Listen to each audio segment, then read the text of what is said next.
Pinupuri ka namin, O Diyos, Ama, Anak, at Espiritu Santo. Salamat, Ama, na ibinigay mo sa amin si Jesus na iyong anak, na namatay para sa aming kasalanan, iyong muling binuhay, iniakyat at iniluklok sa iyong kanan sa langit. Salamat na ibinigay mo sa amin ang iyong banal na Espiritu, at sa pamamagitan niya ay ibinuhos mo ang iyong pag-ibig sa aming puso.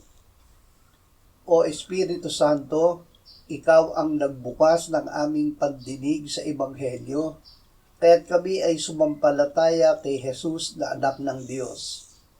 Ikaw ang dahilan kung bakit naipahayag namin na si Jesus ay Panginoon.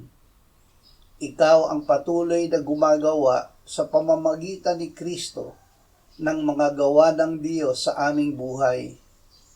Ibinibigay mo sa amin ang kalooban at kakayahan na gawin ang makalulugod sa Diyos. Salamat sa mga espiritual na kaloob na bigay mo sa amin. Akayin mo kami na gamitin ang mga kaloob mo ayon sa layunin mo, hindi ayon sa aming pakiramdam o sariling kakayahan, upang ang Diyos, hindi ang aming sarili, ang maluwalhati. Amen.